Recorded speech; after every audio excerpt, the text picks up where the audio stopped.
Hello guys, আজকের এই ভিডিওতে আমরা দেখে নেবো গোটা ক্রিপ্টোকারেন্সি মার্কেটের একটা আপডেট নিয়ে নেবো। বিটকয়েনের মধ্যে নেক্সট কী হতে পারে সেটা দেখে নেবো। গোটা অল ওভার মার্কেটের মধ্যে কী চলছে না চলছে, নেক্সট এখানে মার্কেটের মুভমেন্ট কীরকম হতে পারে সেটাও দেখে নেবো। তো ওভারঅল আজকের ভিডিওটা একটা ইম্পর্টেন্ট ভিডিও হবে। আপনি আজকের এই ভিডিও থেকে কিছু শিখতেও পারবেন, ঠিক আছে? এটা শুধুমাত্র মার্কেট আপডেটের কোনো ভিডিও না। আজকের এই ভিডিও থেকে আপনি অনেক কিছু শিখতে পারবেন, এটা আমি আপনাকে বলতে পারি। আর তার সাথে দুটো কয়েন এখানে দেখে নেবো। ফ্লোকি ইনু কয়েন আছে, আর একটা কয়েন এখানে দেখে নেবো। যে দুটো কয়েন এখানে ব্রেকআউট নেওয়ার জন্য রেডি আছে, কোন দুটো কয়েন সেটা আমরা দেখে নেবো, অ্যানালিসিস করে নেবো। তো ভিডিও শুরু করার আগে ক্রিপ্টোকারেন্সি মার্কেটে ছোট্ট একটা ডিসক্লেমার। এবার যদি এখানে ক্রিপ্টোকারেন্সি মার্কেটের ফিয়ার অ্যান্ড গ্রিড ইন্ডেক্স দেখি, বর্তমানে কিন্তু মার্কেট এখন গ্রিডের মধ্যে চলে এসেছে, ঠিক আছে? মানে যেটা আপনার একদম দেখেছিলাম লাস্ট মান্থের মধ্যে গ্রিড দেখেছিলাম, তারপরে কিন্তু মার্কেট আর গ্রিডে আসেনি, শুধুমাত্র এক্সট্রিম গ্রিড, ঠিক আছে? 70-এর উপরে স্কোর।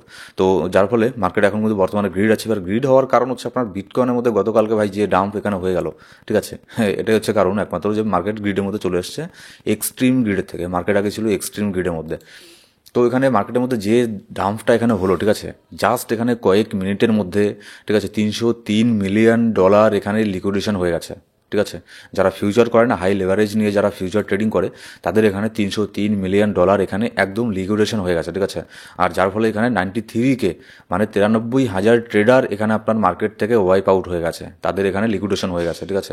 মানে বুঝতে পারছেন যে ফিউচার ট্রেড করাটা কতটা রিস্কি। সেজন্য আমি বারবার বলি যে ফিউচার ট্রেড করলেও খুবই চিন্তাভাবনা করে করবেন, প্রপার স্টপ লসের মেনটেন করবেন, আর লেভারেজ কিন্তু খুব দেখে শুনে লাগাতে লাগে, ঠিক আছে? কম লেভারেজে যত ট্রেড করবেন ফিউচার তত ভালো, না হলে এই যে এরকম অবস্থা হবে, একদম লিকুইডেশন হয়ে যাবে। তো এবার দেখুন, শুধুমাত্র $303 মিলিয়ন না, এখানে এখন তো 24 ঘন্টায় যদি এখানে দেখি, যারা এখানে আপনার বিটকয়েনকে লং করে রেখেছিল তাদের এখানে মোটামুটি $1 বিলিয়ন এখানে পার হয়ে গিয়েছিল। এখন তো 875 মিলিয়ন দেখাচ্ছে। তো এটা যদি আরও কয়েক ঘন্টা আগে $1 বিলিয়ন ছিল, ঠিক আছে? এবার $1 বিলিয়ন যে লিকুইডেশন হয়ে গেল, এটা কেন হলো? এই যে বিটকয়েনের মধ্যে সাডেন একটা যে ডাম্প হলো, মানে এখানে আপনার $15,000 একটা ডাম্প। মানে আপনি ইমাজিন করতে পারছেন, যারা আগেকার ট্রেডার, মানে যারা একটু পুরনো ট্রেডার, মার্কেটে যারা অনেকদিন থেকে দেখেন, তারা জানেন, তাদের কাছে এগুলো মানে কোনো ব্যাপার না। তারা এগুলো জানেন যে মার্কেট এখানে, এটা হচ্ছে ক্রিপ্টোকারেন্সি মার্কেট, বিটকয়েন এখানে দিনের দিন 20% ডাম্প হতে পারে, দিনের দিন 20% পাম্প হতে পারে, এটা কোনো ব্যাপারই না, ঠিক আছে? কিন্তু যারা নতুন ট্রেডার, তারা তো মানে এখানে প্যানিক হয়েই সেল করে দেবে। দেখুন 10% এখানে আপনার 10% ডাম্প হয়েছে জাস্ট এখানে আপনার, মানে একদিনের মধ্যে দেখলে কি, আমি 4 ঘন্টার ক্যান্ডেলে দেখি, মনে করুন কয়েক ঘন্টার মধ্যে এখানে আপনার, এখানে যদি আমরা মার্কেটকে এখানে দেখি, $1,04,000 আশেপাশের থেকে মার্কেট এখানে আপনার ডাম্প হয়েছে। মোটামুটি দেখলে এখানে মোটামুটি 12%-এর মতো দেখছি আমি, ঠিক আছে? মানে 10% একটু বেশি, এত বড় একটা এখানে ডাম্প হয়েছে। এবার এখানে নিচের মধ্যে দেখুন, এখানে কিছু শেখার আছে আপনাদের সবার। যারা হচ্ছে পুরোনো ট্রেডার তারা হয়তো এই জিনিসটা জানেন, অনেকে আছে নতুন এখন আছেন মার্কেটে, এই জিনিসটা মানে ভালো করে শিখে নেবেন, ঠিক আছে? দেখুন একটা জিনিস কি, এই যে দেখুন অনেক বড় একটা ক্যান্ডেল এখানে নিচের দিকে ওপেন হয়েছে না, ঠিক আছে? অনেক বড় একটা ক্যান্ডেল নিচের দিকে ওপেন হয়েছে, যেটা হচ্ছে সরু ক্যান্ডেল, ঠিক আছে? এই যে সরু ক্যান্ডেলটাকে দেখতে পাচ্ছেন এখানে, এই যে সরু ক্যান্ডেলটা, ঠিক আছে, এটাকে বলা হচ্ছে উইক ক্যান্ডেল। এবার এরকম বড় বড় ক্যান্ডেল কখন তৈরি হয় জানেন? যখন মনে করুন মার্কেট উপরের দিকে যাচ্ছে। এবার যারা মার্কেট উপরের দিকে যাচ্ছে, ঠিক আছে, অনেক উপরে আছে, এবার সবাই এখানে, যারা এখানে লং করে রাখে, ঠিক আছে, লং করে রেখেছে, কেউ মনে করুন কেউ এখানে $1,00,000 লং করেছে, কেউ 1,02,000 লং করেছে। এবার লং করে তারা এখানে ভাবছে যে মার্কেট এখানে উপরে যাবে, ঠিক আছে? কিন্তু মার্কেট উপরে না গিয়ে মার্কেট চলে আসে নিচের মধ্যে, তাদের অপোজিটে। কারণ সবার বেশিরভাগ ট্রেডার এখানে লং করেছে, যার ফলে মার্কেট নিচে আসলে এখানে যে এক্সচেঞ্জ যে আছে তাদের এখানে আপনার বেশি এখানে প্রফিট হবে। কেন প্রফিট হবে? স্টপ লসগুলো হান্ট হবে, ঠিক আছে?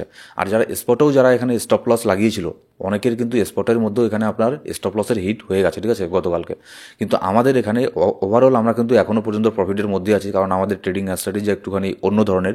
এখানে এই ডিপের মধ্যে আমাদের অটোমেটিক আবার কিছু কয়েন এখানে বাইও হয়ে গেছে, ঠিক আছে? তো একটা কয়েন আছে যেটা আমাদের ফুল বাই হয়নি, দিতে দিতে সেটা পাম্প হয়ে গিয়েছিল, কিন্তু সেটা গতকালকের ডাম্পের মধ্যে সেটা বাই হয়ে গেছে। বাই হওয়ার পরে এখন সেটার মধ্যে ভালো পরিমাণে একটা প্রফিটের মধ্যে আমরা এখানে আছি। তো এখানে দেখুন, যখন এখানে সবাই প্যানিক করেছে, তখন কিন্তু আমরা এখানে, আমাদের অর্ডার লাগানো ছিল, আমরা এখানে বাই করেছি। তো এই জিনিসগুলোই মানে, এই জিনিসটা না, মানে অনেক বড় একটা জিনিস, প্যানিককে কন্ট্রোল করা, ঠিক আছে? প্যানিক আর ফোমোকে কন্ট্রোল করা অনেক বড় একটা জিনিস। ফোমো কি, যখন এখানে মার্কেট দেখুন যখন উপরের দিকে যাচ্ছে, যে কোনো একটা কয়েন ধরে নিতে পারেন, সে বিটকয়েন হোক, সুই হোক, এক্সআরপি হোক, যেটাই হোক না কেন, যখন উপরের দিকে প্রচণ্ড পাম্প করছে, তখন এখানে অনেকে কী করে, তখন সেখানে এখানে বাই করে বসে, মানে বাই করে, তখন ভাবে যে মার্কেট এখান থেকে উপরে যাবে। কিন্তু না, কী হয়, মার্কেট এখান থেকে মানে ধুম করে 10%, 20% এখানে ডাম্প করে আবার ওখানে স্টপ লস হান্ট করে তারপরে আবারও মার্কেট পাম্প হয়ে যায়, ঠিক আছে? এইসব জিনিসগুলি হয়। এবার এখানে একটা জিনিস লক্ষ্য করুন, দেখুন ওখানে চার্ট টেকনিক্যাল অ্যানালিসিস কি কত সুন্দরভাবে এখানে কাজ করে। গতকালকে যখন এখানে মার্কেট ডাম্প হলো, আমাদের একটা ইমিডিয়েট সাপোর্ট ছিল $97,000, এটাকেও ব্রেক করে দিল।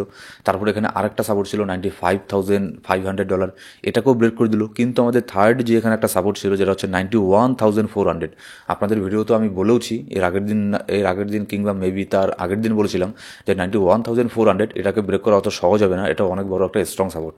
ঠিক এক্স্যাক্টলি এখানে দেখুন, জাস্ট এটার একটুখানি নিচের মধ্যে এসছে, তো এখানে 50, 100, $200 এদিক সেদিক এখানে হয়েই থাকে, ঠিক আছে। তো এখানে এক্স্যাক্টলি এখানে এসে মার্কেট এখান থেকে উপরে চলে গেছে।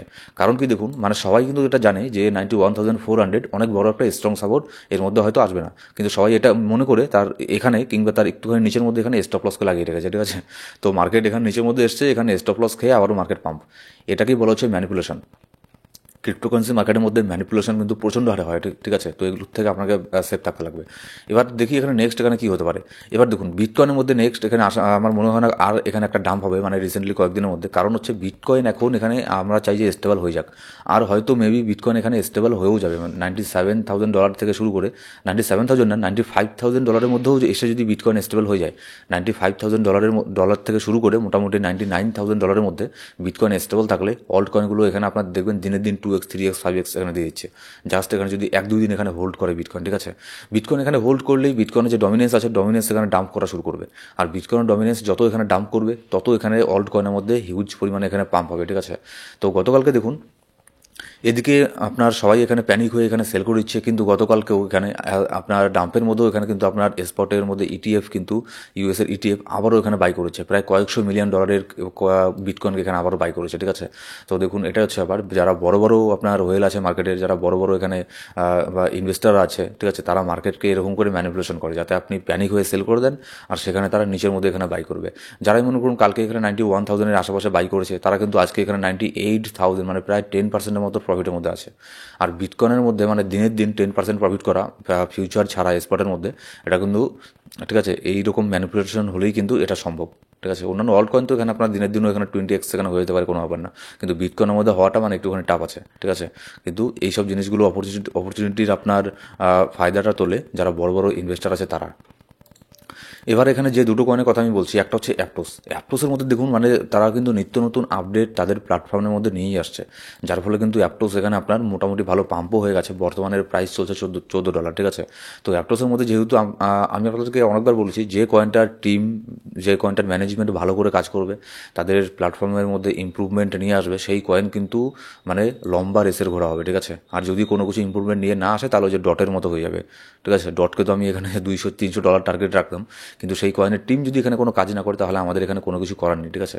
তো অ্যাপটোসের মধ্যে অবশ্যই লক্ষ্য রাখবেন। আর এটাকে লং টার্মের জন্য তো মাস্ট, এটাকে আমি তো পোর্টফোলিওর মধ্যে রেখেছি, অনেক বড় একটা অ্যামাউন্ট আছে পোর্টফোলিওর মধ্যে আমার লং টার্মের জন্য। এগুলো কি বলুন তো, মানে সেফ প্রজেক্ট। এই সব প্রজেক্টের মধ্যে আপনি 20x, 30x, 100x এগুলো প্রফিট পাবেন না, কিন্তু এগুলো সেফ প্রজেক্ট, এগুলোর মধ্যে ভালো একটা প্রফিট হবে, কিন্তু রিস্কও অনেক কম থাকে। তো অ্যাপ্টোস অলরেডি এখানে ব্রেকআউট নিয়ে নিয়েছে, এই জোনের মধ্যে এন্ট্রি করাটা ঠিক হবে না হয়তো। যদি মোটামুটি $13 নিচে এখানে আসে অ্যাপ্টোস, তাহলে এখানে আমি মনে করি ভালো একটা অপরচুনিটি আমরা এখানে পাবো। আর গতকালকে যারা অ্যাপ্টোসকে এখানে বাই করেছে এই নিচের মধ্যে, ঠিক আছে, $12.5 মধ্যে, তারা এখানে ভালো প্রফিটের মধ্যে আছে, আর এটাকে হোল্ড করতে পারেন যদি এখানে বাই করে থাকেন। নেক্সট এখানে অ্যাপ্টোসের আমি টার্গেট দেখছি, এখানে আপনার অ্যাপ্টোস যদি আরেকটা ব্রেকআউট নেয়, মোটামুটি আপনার $18 মধ্যে একটা ব্রেকআউট জোন আছে অ্যাপ্টোসের, এটাকে যদি ব্রেক করতে পারে, নেক্সট এটা আপনার $25 পর্যন্ত এখানে চলে যাবে, ঠিক আছে। এবার তারপর হচ্ছে ফ্লোকিনোর মধ্যে তেমন কোনো পাম্প এখন আমরা দেখতে পেলাম না। অন্যান্য কয়েনের মধ্যে পাম্প দেখেছি মিম কয়েনের মধ্যে, কিন্তু ফ্লোকিনোর মধ্যে তেমন কোনো পাম্প এখনও দেখতে পারিনি। তো এর মধ্যে একটা নজর এখানে রাখতে পারেন। কারেন্ট প্রাইসে চাইলে এখানে ডলার কস্ট অ্যাভারেজ করতে পারেন, ঠিক আছে, কিন্তু প্রপার পোর্টফোলিও ম্যানেজমেন্ট আর রিস্ক ম্যানেজমেন্ট কিন্তু অবশ্যই করবেন। আর ডলার কস্ট অ্যাভারেজ করে এটার মধ্যে আপনার ওয়াচ লিস্টের মধ্যে রাখতে পারেন, ঠিক আছে। যেহেতু অন্যান্য মিম কয়েনগুলো পাম্প হয়েছে, কিন্তু ফ্লোকিনোর মধ্যে তেমন কোনো পাম্প এখানে আমরা দেখতে পারিনি।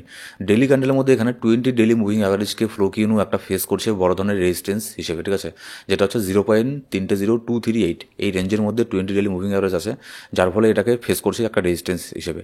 এটাকে যদি ফ্লোকিনো ব্রেকআউট এখানে নিতে পারে, তাহলে নেক্সট এটার যে আপনার কয়েকদিন আগেই যে রিসেন্টলি 22 নভেম্বর একটা ভালো পাম্প হয়েছিল, তখন যে রেঞ্জে গিয়েছিল সেই রেঞ্জ এখানে টার্গেট রাখতে পারেন। আরেকটা রাখতে পারেন এখানে আপনারা, যদি এখানে চার্ট দেখি ফ্লোকিনোর, তারপরে নেক্সট এটার আরেকটা ব্রেকআউট জোন এখানে রাখতে পারেন 0.3032। এই ডলার পর্যন্ত এটা যেতে পারে, ঠিক আছে। আর তারপরে যদি 0.3034কে যদি ব্রেক করে, তাহলে নেক্সট এটা 0.304 পর্যন্ত এটা চলে যেতে পারে শর্ট টার্মের জন্যই। আর জানেনই মিম কয়েন যখন এখানে পাম্প হয় তখন একদম মানে রকেটের মতো পাম্প হয়, ঠিক আছে। সো গাইস, এই ছিল আজকের ভিডিও। বিটকয়েনের দিকে একটু লক্ষ্য রাখবেন, যাতে বিটকয়েন যদি স্টেবল হয়ে যায় তাহলে কিন্তু সব এখানে আপনার পাম্প হতে শুরু করবে। সো গাইস, এই ছিল আজকের ভিডিও ভালো লাগলে সেটা লাইক করবেন, আর কোনো সাবস্ক্রাইব না করে থাকলে সাবস্ক্রাইব করে পাশে বেল বাটন প্রেস করে অল সিলেক্ট করে রাখুন প্রত্যেকটা ভিডিও আপডেট সরকার পাওয়ার জন্য। Thank you so much guys.